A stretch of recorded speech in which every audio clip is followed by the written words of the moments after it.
छोटा सा rail station देख रहे हैं? वहां ये गाड़ी रुकेगी और तुरंत लौटेगी। इस पहाड़ी से और भी कई रेलें आती जाती है। पर क्या स्टेशन से इतनी ऊंची पहाड़ी पैदल पार करेंगे? जी नहीं, एक और उपाय है, परंतु हिम्मत का काम है। कौन सा? यदि ऊंचाई से नीचे झांकने की हिम्मत है तभी। आप बताओ भी। केबल कार यानी रोपवे इस पुराने स्टेशन से नजदीक है केबल कार का डॉकयार्ड। वहां देखिए, वो जा रही है पहाड़ पर। ये भी रेल जैसी ही है, बहुत पुरानी फिर भी उपयुक्त।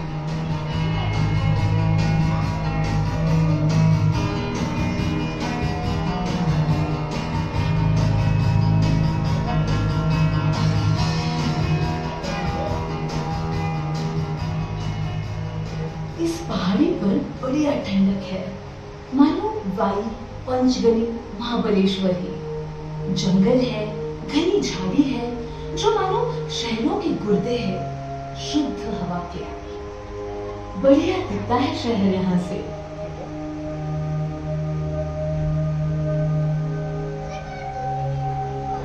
बिजली हेतु यहाँ पवन चक्किया भी है, पुराना किला भी है। आगे पहाड़ों के कगारों पर लटकता झूलता हुआ पुल भी है।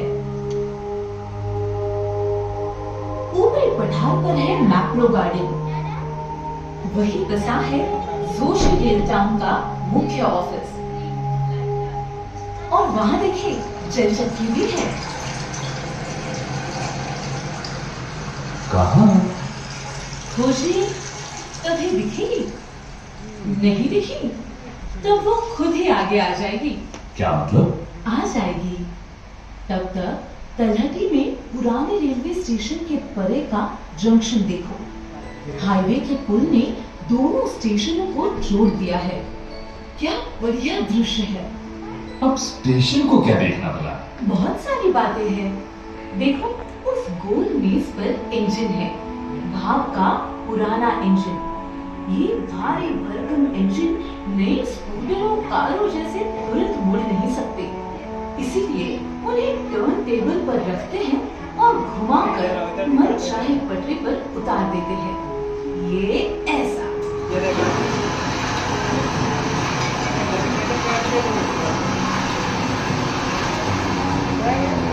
अब वे काम के नहीं हैं, फिर भी इस शहर ने अपनी विरासत का जतन किया है।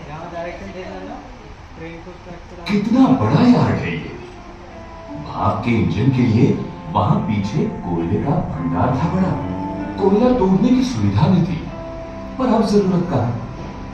अब इस जगह पर बड़े बड़े कारखाने स्थापित हो गए हैं। यहाँ तैयार होने वाला माल शहरों में भेजने की सुविधा हेतु कारखाने स्टेशन के नजदीक बने हैं। तैयार माल को मालगाड़ी में भरने के लिए यहाँ क्रेन भी है। ईंधन के बड़े बड़े टैंक भी है और फर्रे सिरे पर बिजली निर्माण केंद्र भी है।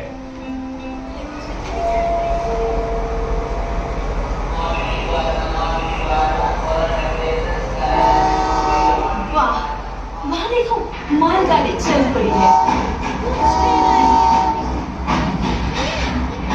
डीजल गाड़ी है, 20 डिब्बों वाली। मालगाड़ी से कुछ टैंकर्स भी जुड़े हैं।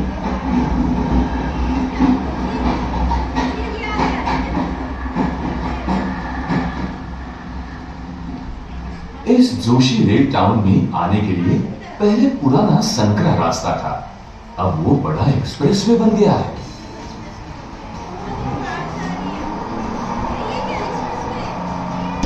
यहाँ दिन रात आवाजाही बनी रहती है।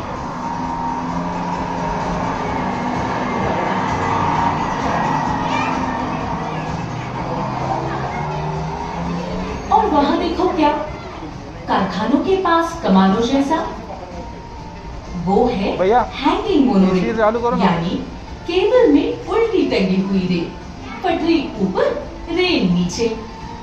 जर्मन के वुफरटॉल नामक गांव में ईस्वी सन 1901 में हैंगिंग मोनोरेल स्थापित हुई, जो आज तक कार्यरत है।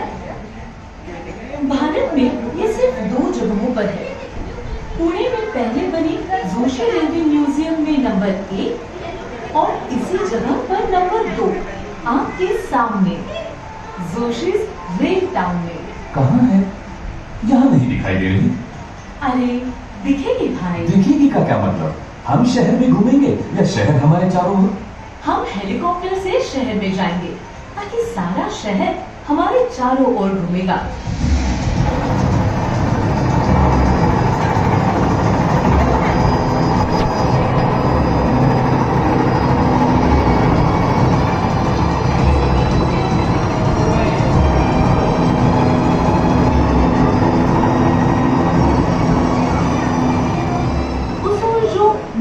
गोलाकार 2 इमारतें दिख रही है ना, हम वही उतरेंगे।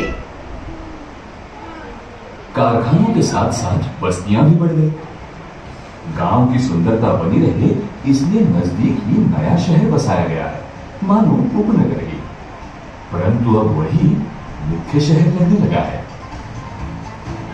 इस जगह पर आने जाने की सारी सुविधाएं इसी भाऊ जोशी टर्मिनल में उपलब्ध है, जो आधुनिक समय का जंक्शन है मानो।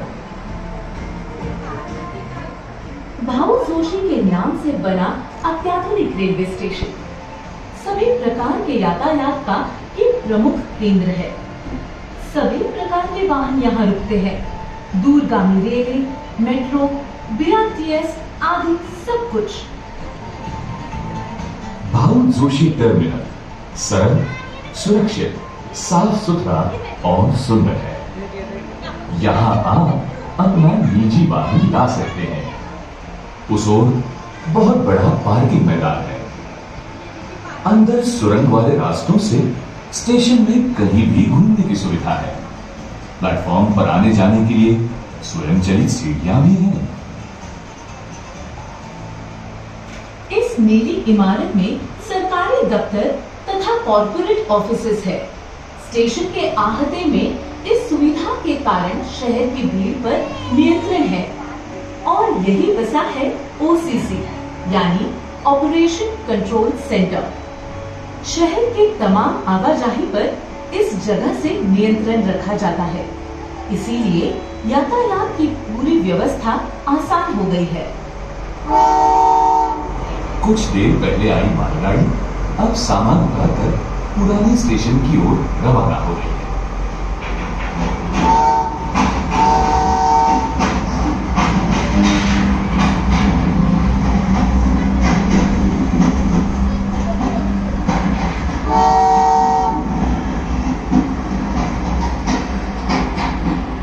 क्या आपने प्लेटफॉर्म पर सफेद रंग की नुकीली नाक वाली रेलगाड़ियां देखी हैं?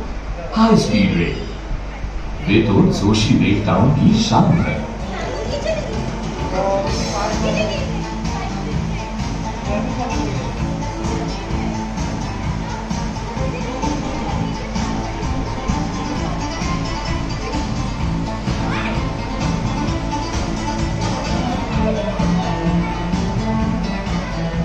दुनिया की सर्वाधिक गतिमान रेलें कहाँ है?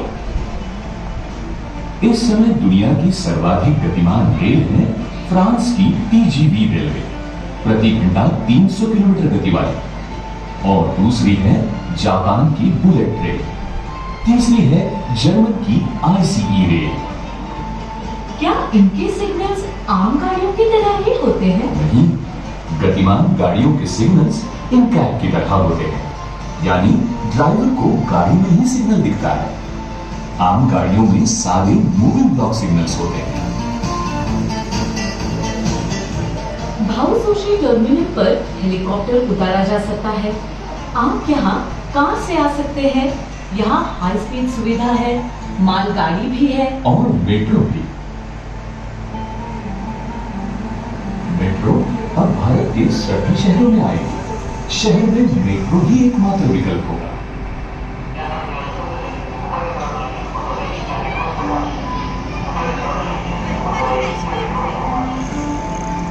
मेट्रो स्टेशन की रचना पानी की बूंद के आकार की है। मेट्रो स्टेशन 3 मंजिला है। निचली मंजिल में दुकानें आदि, दूसरी मंजिल पर टिकट की सुविधा है।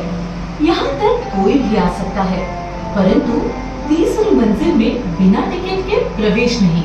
चलिए इस मेट्रो से हम यहाँ का अम्यूजमेंट पार्क देखने जाएं। इस मेट्रो का आकार घोड़े की पालान जैसा है। पुरानी बातों से प्रेरणा लेकर ये शहर नया बन गया है। लो, आ गया अम्यूजमेंट पार्क।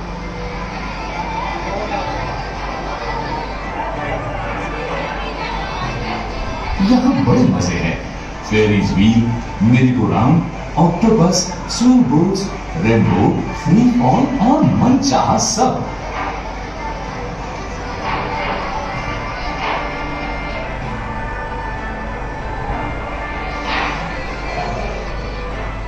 इस शहर में निजी कारें नाम मात्र है। आने जाने की बढ़िया सुविधा मिलने पर ड्राइविंग के झंझट कौन करे। उस दर्रे में रास्ता बन रहा है। शहर बनाना एक निरंतर काम है। कुछ ना कुछ काम चलता ही रहता है। बुलडोजर, जेसीबी, क्या कुछ नहीं है यहाँ।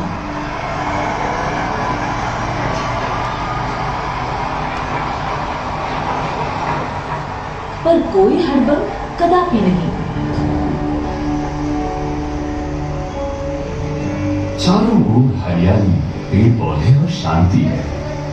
उनके नीचे कुछ खाली प्लॉट्स देख रहे हैं आप। वे नए घरों के लिए उपलब्ध हैं। लोग आए, कुछ काम करें, इस शहर को समृद्ध बनाए, इस शौक में रुचि ले, ऐसा आयोजन है यहाँ।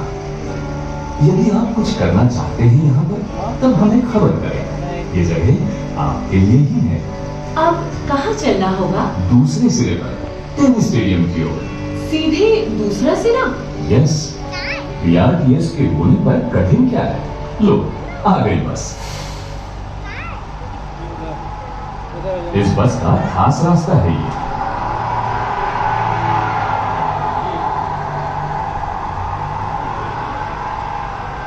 जहाँ तक हो सके निजी वाहन उपयोग में ना लाएं। भविष्य में कार पर भी निर्भर रहना न पड़ेगा। शहर की तमाम राहों से जुड़े साइकिल ट्रैक्स भी बने हैं तथा साइकिल शेयर करने के स्टैंड्स भी हैं। प्रदूषण का सवाल भी नहीं। साइकिल चलाओ, मौज करो। लो, आ गया टेनिस स्टेडियम। अंदर एक मैच चल रही है।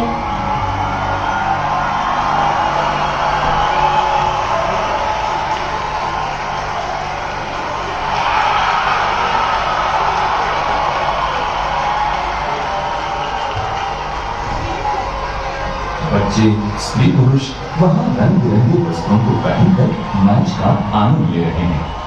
यहाँ पर 2 बैडमिंटन कोर्ट्स भी हैं। इस स्टेडियम के पीछे की ओर प्रैक्टिस के लिए नेट लगा एक क्रिकेट क्लब भी है। वहाँ हमारे भावी गावस्कर, तेंदुलकर प्रैक्टिस करते हैं। इस शहर में सब कुछ है। अस्पताल, स्कूल, मैदान और खेती भी है। गांव की गरिमा को सहेजते हुए खूब सजाया है इसे। बंगलों के साथ साथ नई पुरानी इमारतों सहित यहाँ सब कुछ है। इमारतें सबूत है कि शहर किस तरह से बसाया गया। एक और छोटे छोटे मकान तो दूसरी ओर विशाल मॉल्स भी। इलेक्ट्रॉनिक डिस्प्ले से सजी वो बड़ी इमारत अभी हाल ही बनी है। मॉल और बिजनेस सेंटर एक साथ, वहाँ मल्टीप्लेक्स भी है। उस बड़े रास्ते को देखो, दोनों ओर बनी इमारतें और बहुत सारे पेड़ भी। चारों ओर बढ़िया समृद्ध वातावरण। इसीलिए जोशी रेल टाउन के रहवासी कितने खुश लग रहे हैं। कोई शॉपिंग को निकला है तो कोई कैफेटेरिया में कॉफी की चुस्कियों का मजा ले रहा है, कोई साइकिल की सैर पर। ये पुराना देहात अब आधुनिक सुविधाओं से लैस आधुनिक सुखी शहर कितनी सहजता से बन गया है। अब मेट्रो से दोबारा भाऊ जोशी टर्मिनल लौटेंगे हम। वहीं से हमारी वापसी होगी।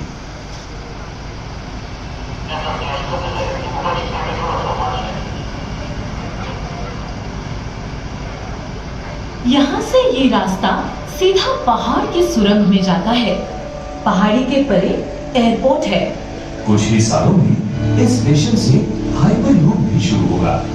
सामने वाला रंगोली रचा जो बहुत बड़ा पुल दिखाई दे रहा है ना, वहीं पर हाइपरलूप का स्टेशन होगा। इसे अभी शहर के चौराहे सा उपयोग में लाते हैं। सामने जो झंडा दिख रहा है ना, वही पहचान है जोशी रेल टाउन की। प्रति संध्या उसका सम्मान गीत भी गाया जाता है, मानो राष्ट्रगीत भी।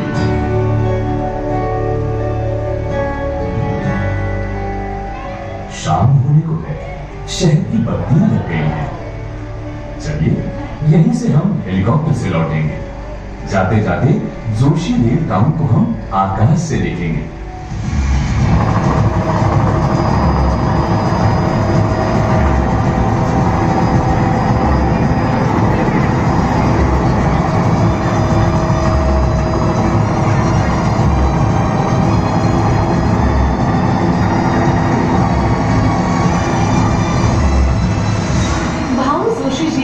मॉडल रेल का बेहतरीन शौक अपनी अगली पीढ़ियों में बोया है। हम भी उसकी पूरी जानकारी लेंगे और इस कार्य में सहभागी होंगे। मॉडल रेलवे नामक अनोखे शौक से निर्मित ये भारत का दूसरा शहर है। पहला पुणे में है, जो जोशी रेल म्यूजियम कहलाता है। मॉडल रेल नामक शौक भारत में ज्यादा प्रचलित नहीं है, परंतु दुनिया में वो बहुत लोकप्रिय है।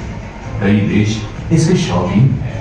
पुणे के भाऊ जोशी ने इस शहर को अंजाम दिया है, जो है जोशीज रेल टाउन।